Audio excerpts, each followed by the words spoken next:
안녕하세요. 할머니 여러분, 좋은 아침입니다. 상담을 하다 보면 멀미로 고생하는 사람들을 많이 만납니다. 대중교통을 이용하지 못해서 여행 한번 제대로 못 간다고 하소연하십니다. 멀미는 뇌가 정보 처리를 잘 못해서 생긴 오류라고 생각하시면 쉽습니다. 즉, 시각 정보와 평형 정보의 괴리 때문인 거죠. 나는 가만히 앉아 있는데, 즉, 의자만 보고 있는데 자꾸 몸이 흔들흔들 하면서 움직이니까 뇌에서 혼선이 발생하는 거죠.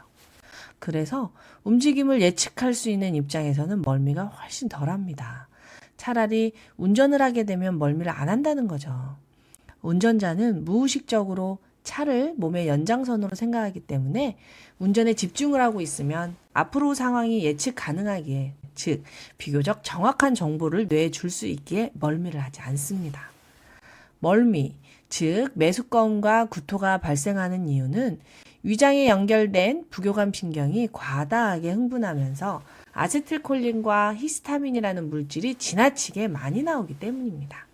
그래서 멀미향은 항히스타민제 또는 항콜린제로 구성되어 있답니다. 결국은 자율신경이 약한 사람들이 멀미를 하는 것입니다. 차를 타본 경험이 적은 어린아이들, 남성보다는 여성들, 젊은 사람보다는 어르신들이 멀미에 시달립니다. 결국 혈액이 부족하고 체액이 부족하면 호르몬이 부족해지고, 호르몬이 부족해지면 자율신경에 불균형이 오기 때문입니다. 그러니 결국 멀미도 혈액 부족이라고 몸이 보내는 신호인 것입니다. 그래서 저는 멀미에 시달리시는 분들께 자꾸 멀미약을 드시기보다는 혈액 부족의 신호를 알아차리고 혈액과 체액을 채우라고 조언해 드린답니다. 그런데요, 삶도 이와 마찬가지인 것 같습니다. 현실의 삶과 내면이 보내는 신호가 불일치할 때 삶의 멀미에 시달리게 되죠.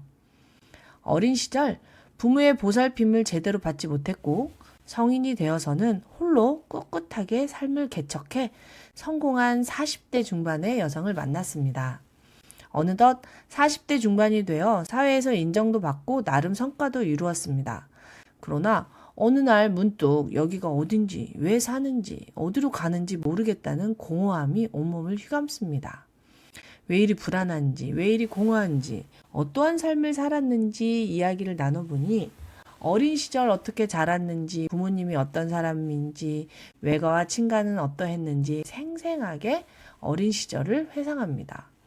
이분의 이야기를 들으면서 저는 멀미가 생각났습니다. 시각 정보와 평형 정보의 불일치로 생기는 뇌의 혼란, 멀미처럼 현실의 삶과 내면의 삶이 주는 정보가 달라서 생기는 뇌의 혼란, 삶의 멀미. 현실에는 성공한 중년 여성이 살고 있지만 내면에는 사랑받지 못해서 울고 있는 어린아이가 살고 있는 거죠. 실제로 이분은 병원에서는 아무 이상이 없다고 하는데도 멀미처럼 심한 신체화 반응을 호소했습니다. 깊은 잠을 잘 수 없고 소화도 안 되고 미식거리고 얼굴이 붉어지면서 만성 피로에 시달리는 거죠. 운전자가 멀미를 하지 않는 이유는 내가 가고자 하는 곳의 정보를 뇌에 정확하게 주기 때문입니다. 그와 마찬가지로 삶이 요동치지 않으려면 내가 삶의 주인이 되어야 합니다. 사랑받지 못한 내면의 어린아이를 만나서 위로해주고 애도해줘야 합니다. 더 이상 내가 사랑받지 못해 슬퍼하는 어린아이가 아님을 뇌에게 알려줘야 합니다. 몸에는 혈액과 체액을 가득 채우고 마음에는 사랑을 가득 채워야 합니다. 할머니 여러분, 오늘도 마음은 풀어주고 생각은 바라보며 몸은 보살피는 좋은 하루 되세요.